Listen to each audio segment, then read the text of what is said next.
this to you. A great big thank you to DTC Duwats, Toys and Models, Breitling, Signature Flight Support, JetBlue, Bose, Nikon, I think it's there, there it is, Nikon. Thanks also to Pilot Mall. Is that you guys? What's it be?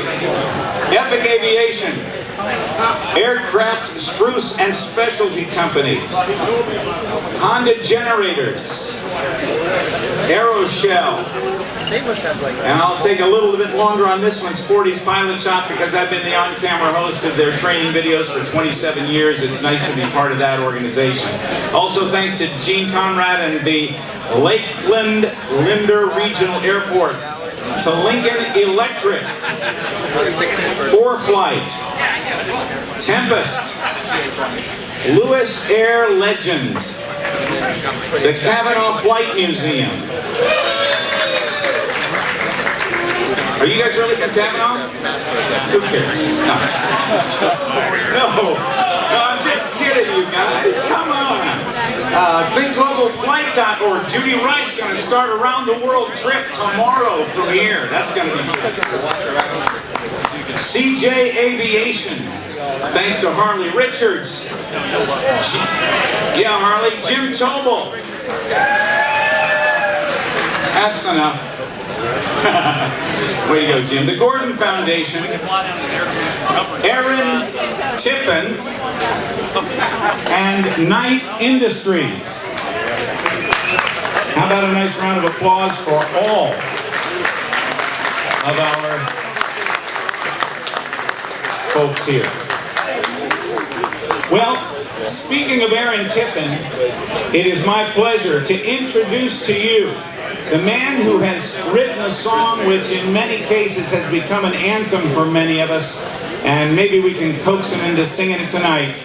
He will be performing along with his wife Thea. Please welcome Aaron Tippin.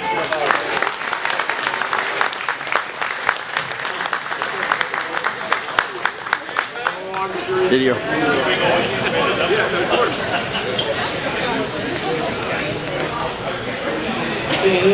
Yeah, there we go. Hey, how's everybody doing? Everybody get fed? I didn't. Anyway, I'm trying to help out here a little bit and do a few songs. There's good news and there's bad news tonight. You know, most time when I do these events at Sun and Fun, it's just me and my guitar. Good news is I brought some real talent tonight. And over here, better introduce her first, and there'll be real trouble later. On my left is my beautiful wife, Thea Tippin. That's enough of that. And you know, she is, and as I say, talented. You know, she's a Belmont vocal graduate, and she's also a Gonzaga music graduate. So the real singer in our family is my wife. So I did bring some singing talent tonight. And also, on the other side of me, is a guy that can sure outplay me on guitar, I'll tell you that right now. And Rob, me and Rob been friends for years, and Rob Ryder, everybody knows who this guy is. But I also found out he's such a talent, and anyway, so we kind of worked up a little trio, so the good news is you don't have to just listen to me tonight. Anyway, you shut up, Steve Brown. Are you ready? Tell them you got to stand for something. Turn those tracks up, boys. Come on, bring them up. Yeah, there we go.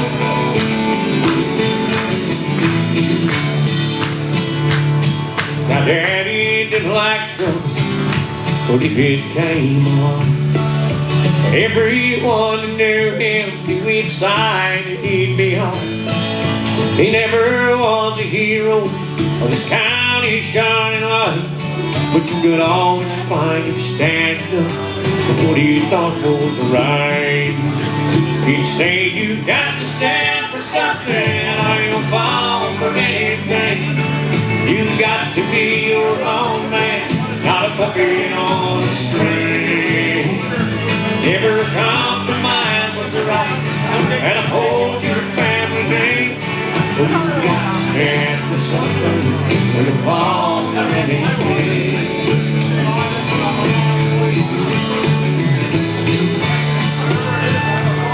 Now we might have been better off or wrong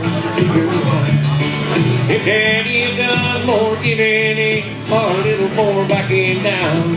But we always had plenty, just living his advice. But whatever you do today, you'll have to sleep with tonight. He'd say you got to stand for something, or you'll fall for anything. You got to be your own man, not a puppet on a string. Never compromise what's right, and uphold your family name. Oh, you got to stand for something, or you'll fall for anything. I know the things are different, they were in Daddy's day, but I still believe what makes a man really has a chance. You got to stand for something, or you'll fall for anything. You got to be your own man, not a puppet on a string. They never compromise what's right, and uphold your family name. Oh, you got to stand for something, or you'll fall for anything. You got to stand for something, or you'll fall for anything.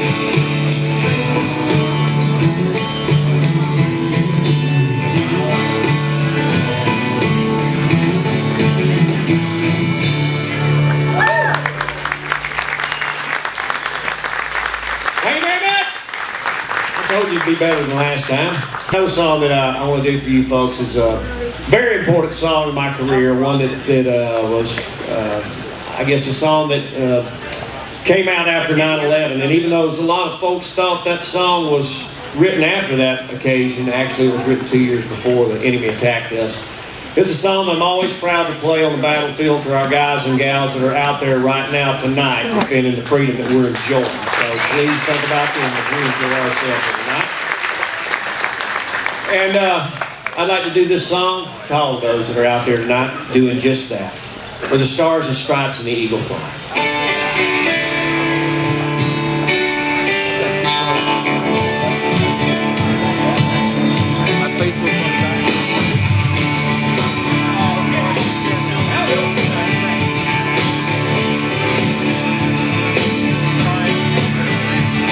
Well, if you ask me where I come from,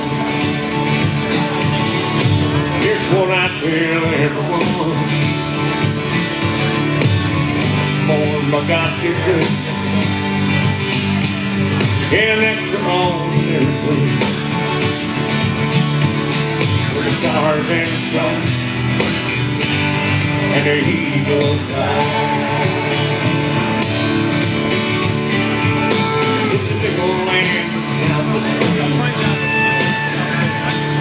Happiness ain't out of reach. Take off the windshield. Ain't enough to know we got it good. Stars and stripes and the eagle fly. There's a lady that's standing in a harbor for us to there's a bell that still echoes Christ and it calls to be free. I pledge allegiance to this flag. That bothers you, well that's too bad. You got pride and you're proud to do. Hey, we could use some more like we didn't use. The stars and the stripes and the eagle fly.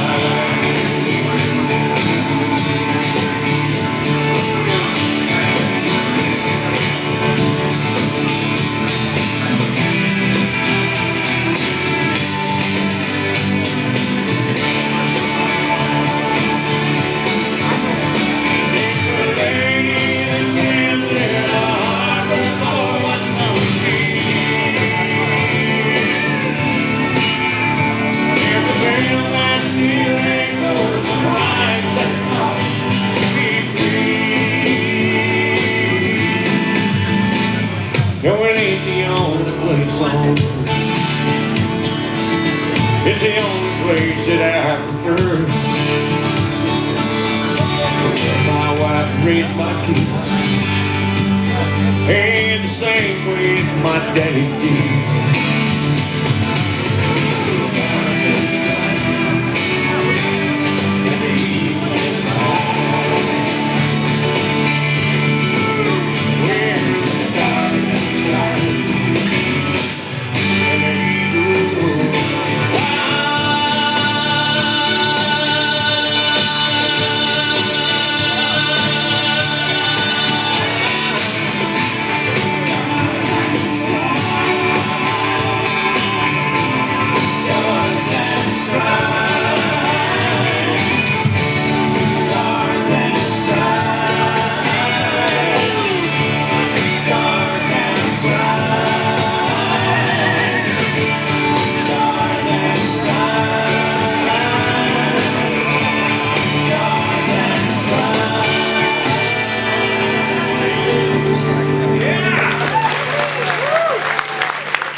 That's a song I'll do for you guys. Is one that Thea and I wrote several years ago. This was a major hit record for me. It all started out of a little argument in the kitchen. Where Thea, as she affectionately calls me the backseat cook. Not always affectionately, but calls me the backseat cook. I come in from the road and she was whipping us up a little something to eat, and I commenced to tell her how to do it. Big mistake. Right, ladies?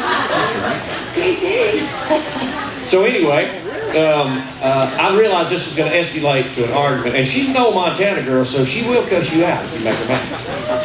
So anyway, I said, wait, baby. I said, I can see this is you're getting hair up on the back of your neck. This ain't gonna work. I'll tell you what. I said, I apologize. I said, what do you say we start on? I said, what do you say we kiss and make up? And well,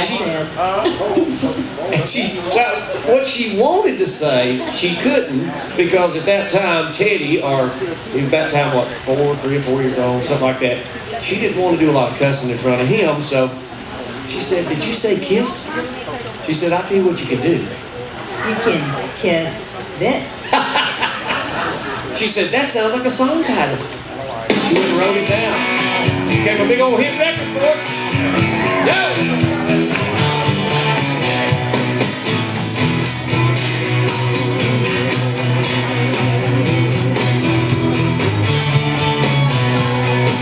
She was a woman on a mission, driving back to set her up, wash her down.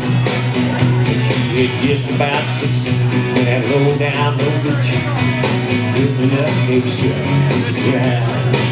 Oh, he was so good, he never missed a look, but that said his never ending love.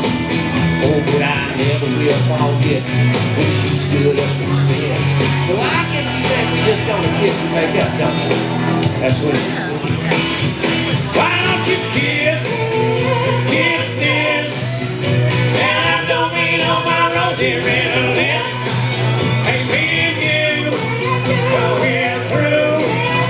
And there's only one thing left for you to do. You just come on in one last time. Look up and close your eyes. For this goodbye. Yeah! The next thing I recall, she had him back against the wall, chewing him like a bulldog on the bone. Putting him in his place, and I mean right up in his face, dragging him down the roof, coming down the halls. It was just about time. With the crowd gathered round, she was ready for him to be said. She called him everything on the sun, but the thought she was done. She ran back, she let him have it again, man. She said, why don't you kiss this? And I don't mean on my rosy red lips. Me and you, well, we're through. And there's only one thing left for you to do. You just come on in one last time and close your eyes. This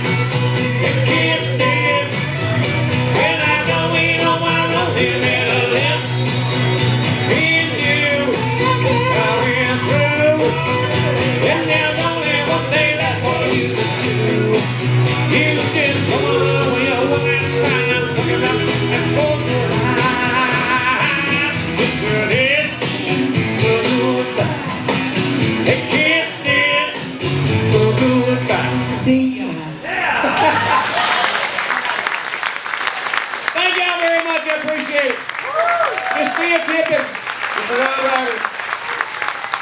Thank y'all very much. I've got a extra special treat for you tonight. As I pointed out here earlier, I brought some real talent tonight, and you can see how much better my show is with other people that are very talented. But actually, I know my wife will agree also. I got a special treat for you guys tonight. My youngest son, Tom Tippin, just recently won the Junior Beta State Championship talent show back in Tennessee. And he's on his way to the Nationals in Washington in a couple of months. And I thought I would go ahead and end my career right here tonight. Because once you hear my son sing, it'll be the last damn time you ever want to hear me again. Anyway, ladies and gentlemen, my youngest boy, Mr. Ted, Tom Tippin.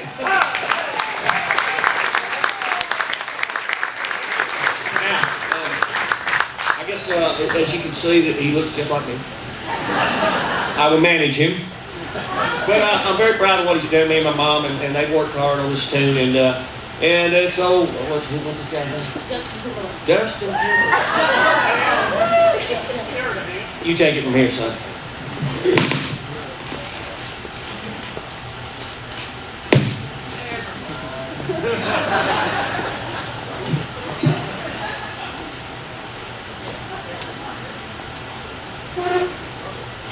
And now we're. And now my hand. There you go.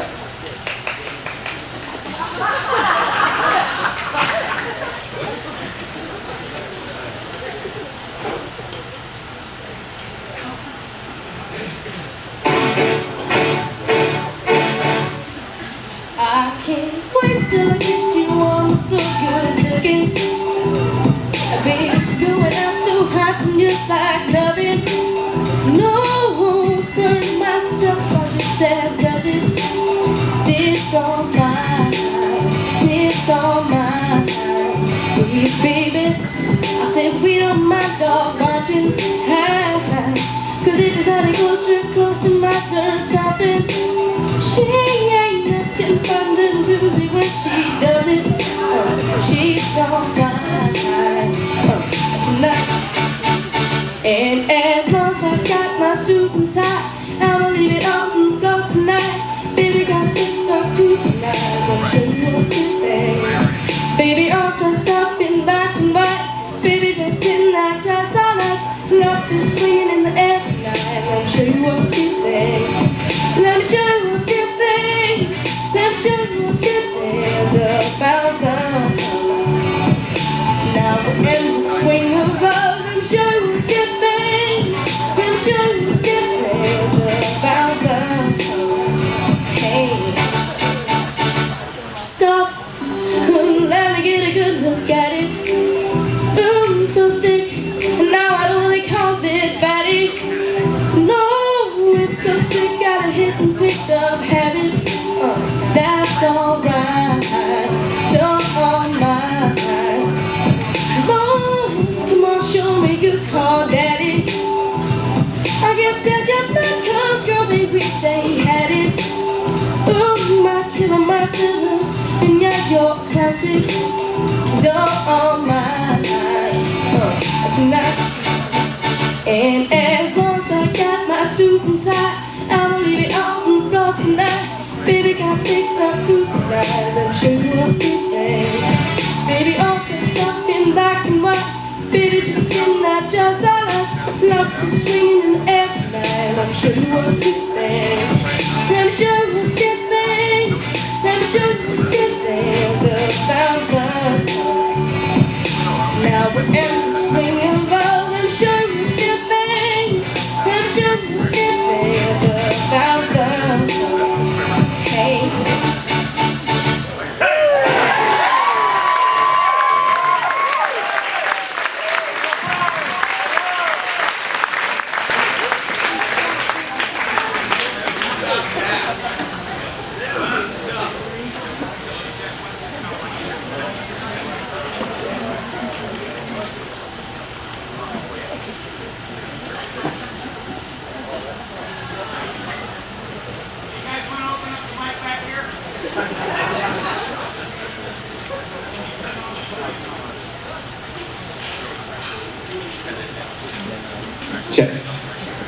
Well, that's the wrong thing that shouldn't be running lists now.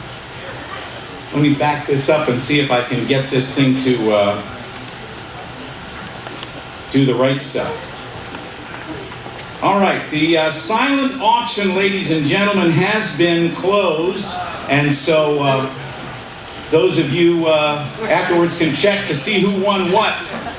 And at this point, it is my distinct pleasure to bring to the stage the president of Sun and Fun. Please welcome John Lights Leanhouse. Come on up, Lights. Thank you very much, Rob. That was awesome. Aaron, you've been replaced. Your son's a lot better talent than you. He's got actual moves that look like they're choreographed, not just jerky little movements like you. Thank y'all so very much for coming tonight. Before we get into the rest of this part of this show, let's give a little respect for the team that put that fabulous meal on our tables. TBI, folks, they're all back there.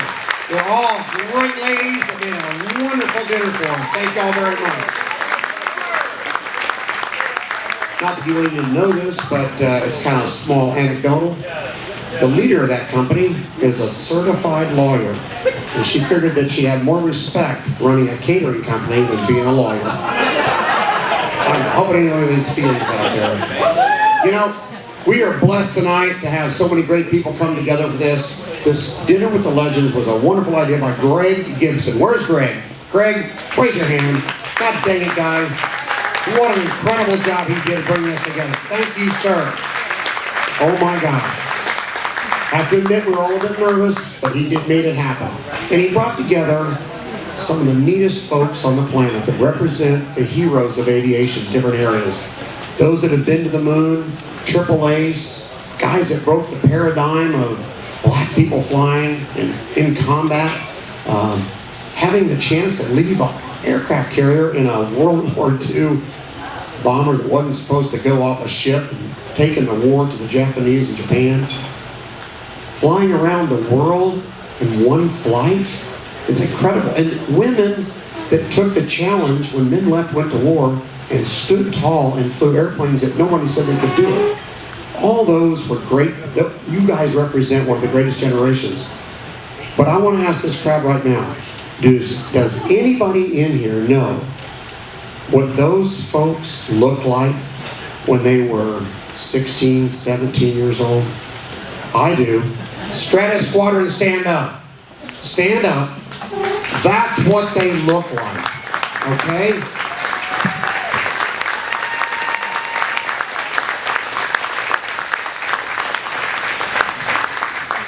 Every single one of them started out somewhere and fell in love with aviation. Sun and Fun has fallen in love with aviation again. And what you're sitting in right now, it looks like a really nice place for a banquet, right?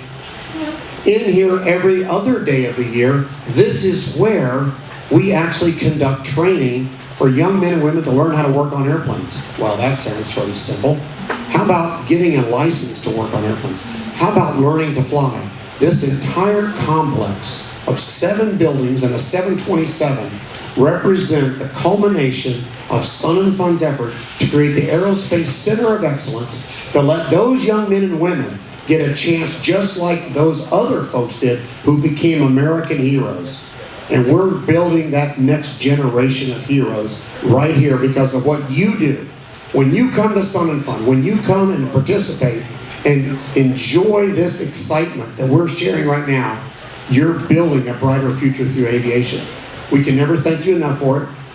We'll never ever know who all was that did it, but we'll know that when you've done it, you've added to the future of aviation in America.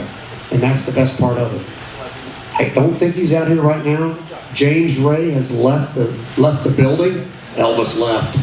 James Ray was the one that made it possible for us to paint the buildings and get the 727 up on those stands. How would you like, this is a small little anecdotal point. Can you imagine at 16 years old, you can get in a 727 and you can start the APU, you can start the engines, 1, 2, 3, and then you can set all your navigational equipment in there and then study how it works, and everybody in the whole rest of that aircraft is watching you do it, and then they shut it down and change seats. We do that right here at Sun and Fun. because of what you do, because of what you're doing tonight. So thank you for that. I'm going to show you right now a video. It only takes 3 minutes, and it will give you our perspective on the future of aviation from Sun and Fun's eyes. Can we get that flick to roll now? Look at Ron. He is so technology advanced. Volume up.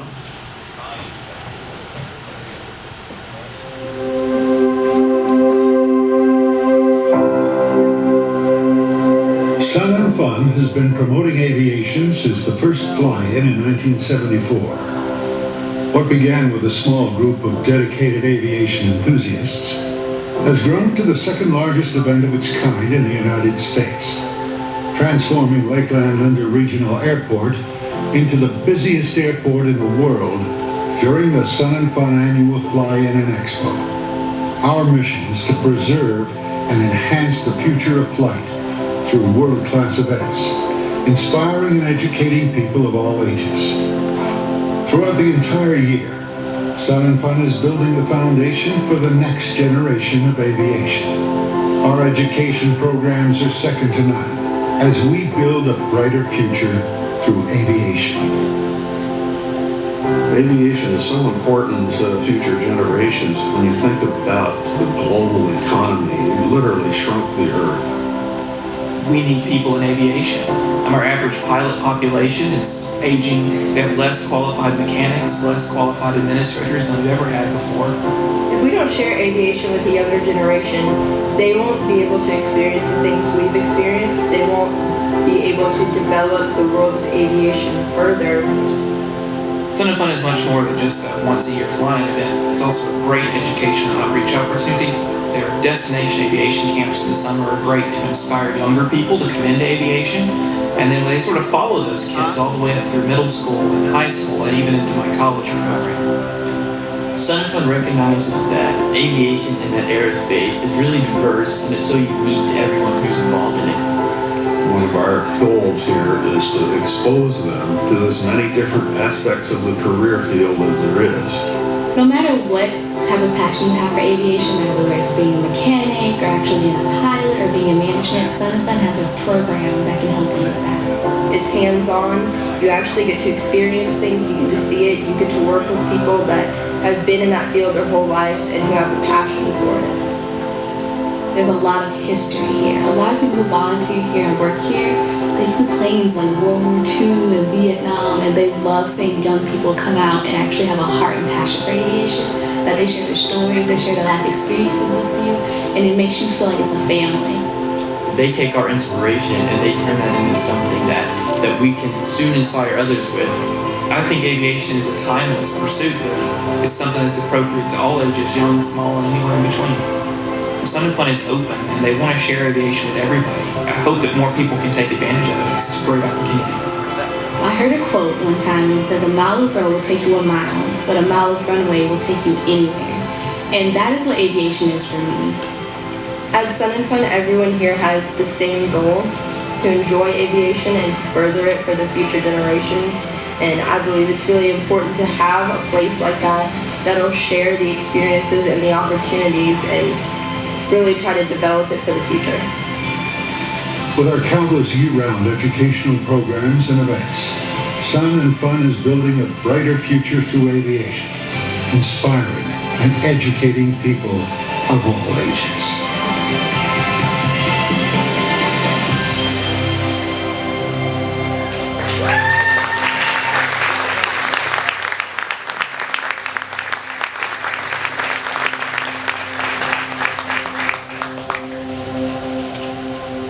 And what you saw right there on that video is the work of a lot of people here that I'd like to thank really quick. TMR Creative, Donovan Tinsley and his team there were able to help us put that together along with me. Please give them a hand.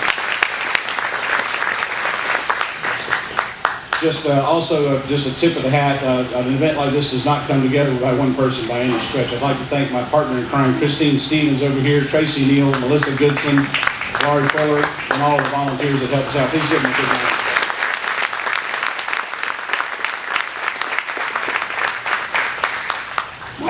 Excuse me, my voice is gone.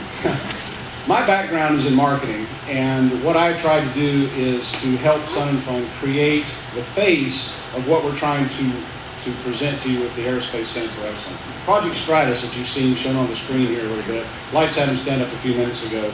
What we did was we went to the school here, Central Florida Aerospace Academy, asked them to give us their junior classmen and participate in an essay contest, which they did. And the top 10 winner, or the top 10 students that stood out in that contest became the representative ambassadors for the Aerospace Center for Excellence to the Sun and Fun International Flying and Expo this year. They've done a wonderful job with it. I want to recognize them by name right now. We have Coral Barron, Nick Kane, Michael Brown, Keegan Summer, Daniel Lemus, Mark Jubal, Noel Harris, Katie Kress, Sophia Oriana, and Elianette Enamorado. Is that right, Ellie? Is that close enough? All right. They've done a fantastic job. They've represented us well. If you could please just give them one more round of applause.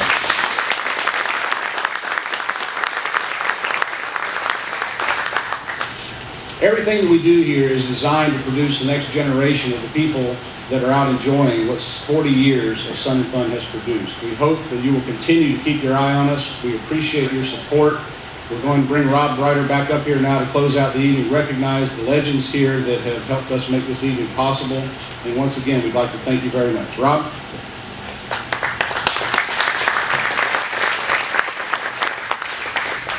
What a treat it is to be able to introduce these folks. I'm going to put on the glasses. Since I am now a Medicare baby, I'm legal to wear glasses. Turned 65 last June, got the cards and stuff like that. My co-pay's less. I don't pay as much in my premiums every month, or every quarter, whatever. I'm feeling older. But I got to tell you, the folks who I'm going to recognize right now, they are ageless in my estimation. They are all heroes. Let me just run them down first. Going to do some of the folks from the WASP. First, Barry Vincent Smith.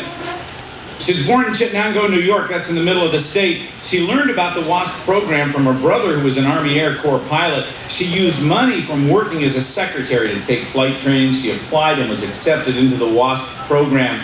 After graduation, she was assigned to Blackland Army Air Force Base in Waco, Texas. That's Blackland, not Blackland, Blackland. I just looked at a map, found out there were no fewer than 36 Army Air Corps training fields in Texas alone. Holy cow. She served as a multi-engineering test pilot for the twin-engine AT-10 and the UC-78. Working with mechanics and test flying the planes after maintenance. The UC-78 was the bamboo bomber that Sky King flew, often called the useless 78. And the AT-10 was a wooden beach aircraft. They built 2,371 of those by Beach and Globe Aircraft. And a nice round of applause, if you will, for Barry Vincent Smith. Where are you, Barry? Moving on. Next, Norma Penny Hall Hallberg, born in 1923. I shouldn't have said that. Now it's in the program. Kansas City, Missouri, but grew up in Los Angeles. As a little girl, she dreamed about flying aircraft and started flying at one of the closest places civilians could fly in Blythe, California. She learned in Cubs, Taylorcraft, Travel Airs, and I quote her, all the rickety planes of that time. She eventually moved to Blythe, California, worked at the airport in exchange for meals, room, and an hour of flight time per day, and later working for the Army Air Force Base before she moved to Sweetwater. During her WASP training, she flew the PT-17, the BT-13, and the AT-6 right out of the syllabus, I'm sure, because that sounds like the 3 phases of training to me. After earning her WASP wings, she was assigned to Gardner Field in Taft, California, where she was an engineering test pilot with an occasional ferry trip. Norma.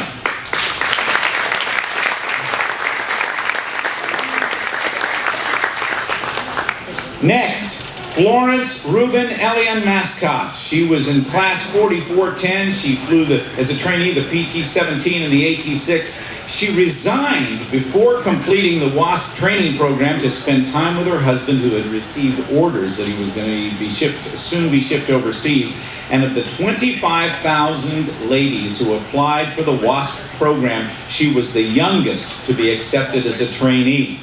After the WASP program, Florence was accepted for training as an aircraft communicator. She was first stationed in Millinocket, Maine, before being transferred to Portland, Maine, and then Newark, New Jersey. Thank you, and a nice round of applause for Florence. Another Florence, Florence Schutze Reynolds. Florence, are you here? Did I get Schutze correct? Schutze, thank you very much. Reynolds, she was accepted into WASP Class 44-5. She flew the BT-13 AT-6B, the UC-78, and the PT-17. After graduation, she was assigned to Merced Army Air Force Base in California. After deactivation, she became part of the Army Air Communications Service, the Army Air Rescue Service, and the Weather Station and Army Technical Group, the Anchorage and Alaska District. Schutze went on to the U.S. Air Force Reserves. She was promoted to captain in 1956, resigned her commission in October of 1960. What a career, huh, Florence? Congratulations. Next, Bernice B. Falk-Haydu. Born in Bradley Beach, New Jersey, she decided to learn to fly after taking aviation courses in night school. After spending most of her salary on flying and accumulated enough flight time to apply to the WASP program, after graduation she was assigned to Pecos Army Air Base in Pecos, Texas, a UC-78 training base. She was an engineering and test and utility pilot, also flew ground school navigation instructors around the western part of the United States, and after deactivation, she ferried aircraft, became a Cessna dealer, why not, and joined a partnership in a flight school and flew most of her life. Bernice, congratulations, thanks for your service. Hi, Bernice. Didn't I take you to the air show a couple years back? You sure did. Mwah! Somehow her ride didn't show up. We were in the same hotel. Says, "You want to go over to the field?" She says, "Yeah." So I got to drive her over. That's pretty cool. Thank you. Can I say something? Pardon me? I flew everything that you just... You want to say something? Yes. You better come up here and do it. No, you can hear me. Okay, go ahead. I got my children's voice on. I flew everything that you just mentioned that they did, only I did it better.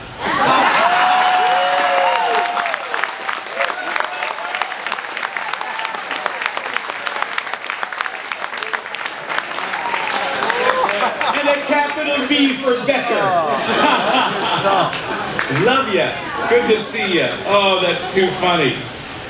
All right. Next we have Kathleen K. Hildebrandt. Born in Rockville Center, Long Island, New York, her father inspired her interest in flying and would take her along to his visits to nearby Westfield Airport. Although he didn't learn to fly himself, he was thrilled when she started taking flying lessons after high school. She applied and was accepted into the WASP program, and then was assigned to Eagle Pass Air Force Base in Eagle Pass, Texas, until the WASP program was deactivated. Among the airplanes flown, the AT-6, the PT-19, and after deactivation, she obtained her instructor's and seaplane rating and instructed at Lambros Seaplane Base and Mellor Howard Seaplane Base, both in Ridgefield Park, New Jersey. How about that? Going from the Army Air Force to the Navy. Not really, but Kathleen Hildebrandt. Seaplane. How cool is that? Next, Nell Bright Stevenson, born in Floydada, Texas. And tell me, Nell, how do you pronounce that? Okay, maybe she's not that. But at any rate, she became interested in flying while attending West Texas State University. She started flight training at English Field in Amarillo, Texas. And after earning her WASP wings, she reported to Mather Field, Sacramento, California for B-25 transition school, logged 265 hours, got her instrument rating in the B-25. She was then assigned to Biggs Field in El Paso. She flew the B-25, the B-26, the AT-11, the AT-7, the A-24, or the Douglas Dauntless, the A-25, or the Curtiss Helldiver, the A-26, and the P-47 Thunderbolt. How about that? Nice round of applause for that.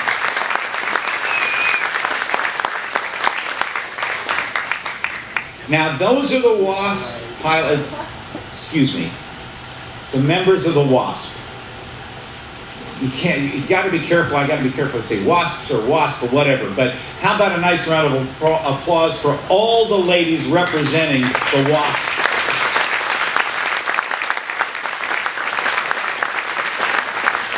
Now we move on to the gentleman. Gentleman was from West Point. He graduated third in his class with a Bachelor of Science in Mechanical Engineering. Then Buzz Aldrin flew F-86 Sabre jets in Korea, had 2 MiG kills, and was awarded the Distinguished Flying Cross. Also flew the F-100 Super Sabre. His doctorate of science in astronautics at MIT, the thesis for that doctorate, he wrote the thesis on manned orbital rendezvous. He was in 1963 named to the third group of astronauts, I should say. In 1966, made his first spacewalk, an EVA of 5.5 hours. And on July 20th, 1969, he and Neil Armstrong walked on the moon. Buzz Aldrin, where are you, Buzz? I know you're back for something.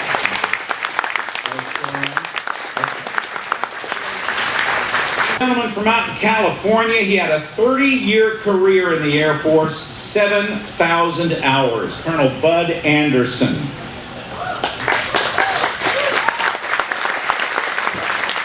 He flew 100 types of aircraft. He commanded the 355th Tactical Fighter Wing, flying F-105 Thunder Chiefs. We got to talk about that in Vietnam. In World War II, flying a P-51 Mustang, he racked up a very impressive 16.25 kills. Way to go.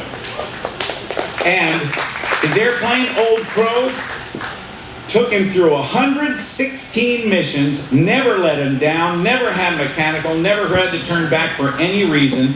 And over the course of his career, he was decorated 25 times for his service. Bud Anderson.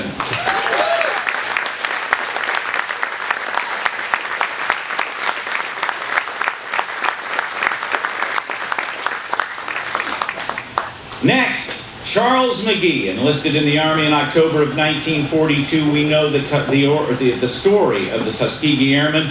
He was in the 332nd Fighter Group. He flew 137 combat missions in the P-39 Airacobra, the P-47, and the P-51, escorting B-17s and B-24s. He became an instructor in the B-25. He completed his college in 1978 at age 58, 30 years after his initial enrollment into college. A nice round of applause, if you will, please, for Charles McGee. Where are you, Charles? I saw you back there. There you are. So good to see you. Next, a guy that, his name's Lenny DeFranco. Now look at this guy. He's from Cleveland, Ohio. Now, the connection here is really kind of amazing because in 1948, he was part of the race team of the big Cleveland National Air Races of Cook Cleveland. And Lenny also joined the Naval Reserve unit that Cook was commanding in Akron. That unit flew F-4U Corsairs, and he was a maintainer of those aircraft in Korea. He met a guy named Joe Tobel in 1983 who owned one of the same Corsairs that Lenny had worked on in Korea that was dubbed the Korean War Hero. He continues to crew the aircraft with Joe's son, Jim Tobel, flying that aircraft. How about that? Lenny DeFranco staying with an airplane for 60 years, 50 years. Lenny, stand up.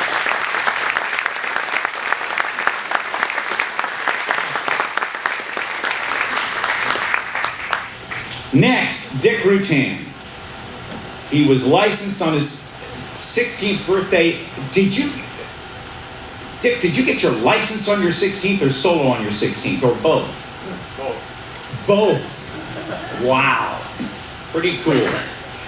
He flew in Vietnam, 325 combat missions, 125 with a top secret Misty group, and that was like flying jets and seeking out targets and being a target, and it's amazing. You got 325 missions. On his last Misty mission, the F-100 which he was flying was hit. He ejected with his fellow pilot. They were picked up in the ocean. Was it in the ocean? Is that correct, Dick? Where are you, Dick? Gulf of Tonkin. Gulf of Tonkin, thank you very much. Highly decorated, including the Silver Star, 5 Distinguished Flying Crosses, and many more. And of course, he gained worldwide fame on that record-setting round-the-world flight in the Burt Rutan designed Voyager, December 14th to the 23rd, 1986. A record 23,366 miles. He broke the record that was held by a B-52 bomber of 12,532 miles in 1962. I remember watching that, and as it took off with the winglet having a problem and having to shake the winglet off, oh my gosh, what a time that was. Ladies and gentlemen, please, a big round of applause for Dick Rutan.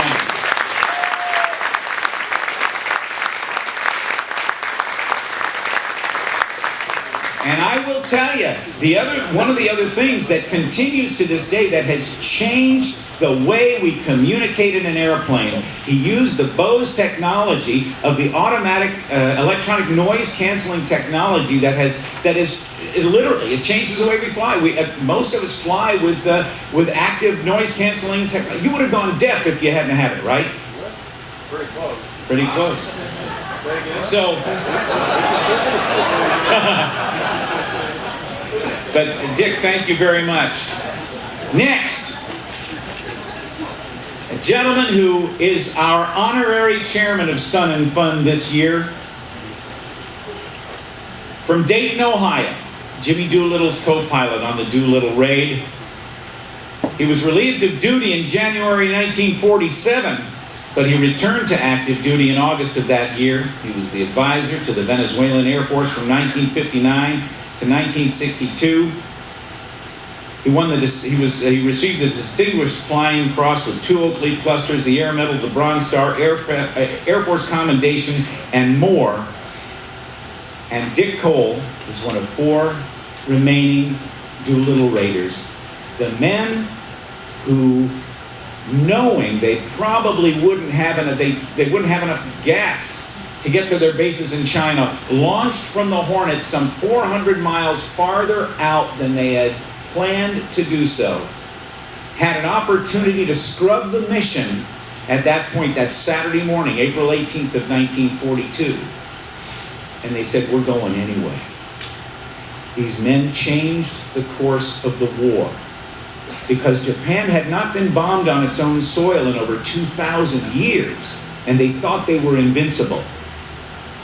All 16 planes launched safely. They delivered their bombs on target and headed to their bases in China after a 5-hour mission just to get to Japan. The weather worsened, some bailed out into dense fog, not knowing where they were going to land. They couldn't even see the ground when it came up to meet them when they were under parachute. Several were executed as criminals. Several more were held to the end of the war. A couple drowned, seriously injured. Some got out. And after that, Japan had to keep men and materiel back for homeland defense when it was desperately needed by the Japanese against our fights in the beginning with the Battle of Midway just a few months later. While they did little serious damage to the targets, the strategic direction of the war changed. These men were heroes, and not one, under the order of Jimmy Doolittle, not one has profited at all from what they did. Jimmy Doolittle said, we did our job. That's what we're going to do. Any monies that have been collected in the sale of autographs, pictures, books, whatever, has all gone to scholarships to help people with aviation. And Dick Cole,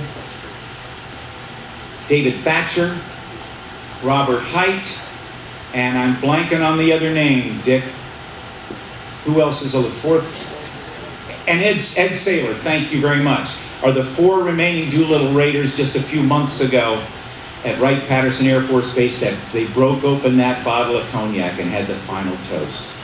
Ladies and gentlemen, along with all of the heroes, the legends here tonight, would you help me with a round of applause and a standing ovation for Dick Cole and all of those who have served our country.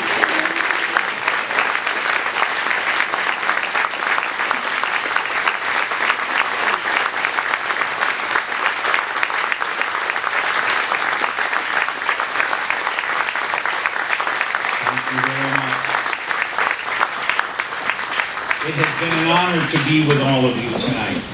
It is also my pleasure to recognize two nominees for the Wright Brothers Master Pilot Award for 50 years of incident-free flying.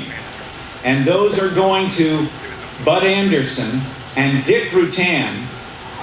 And because of government regulations, the FAA, we cannot say here are the winners because the FAA cannot be, is by regulation not able to be associated with a private event with something like this.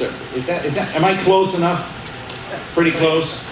Well, so we can't say that they're the winners. They are. Nice round of applause for Bud Anderson and Dick Rutan. 50 years incident-free flying.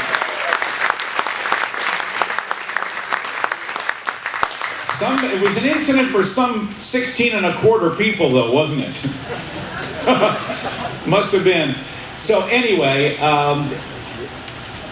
are we set to go here? Okay. Ladies and gentlemen, we're going to be going to have some final words here about the silent auction from Greg Gibson. Thank you for letting me be part of this evening. I am honored to be here. We'll see you tomorrow at the show. Greg?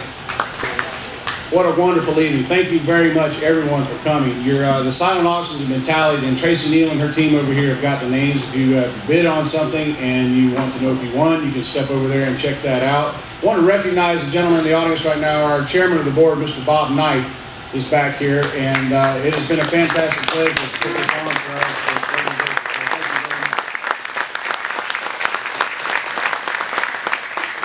And with that, the Dinner with Legends, first annual Dinner with Legends, is coming to a close. We certainly appreciate, again, all of your support. Please keep your eyes on us here at Sun and Fun as we build a brighter future through aviation. Thank you, and good night.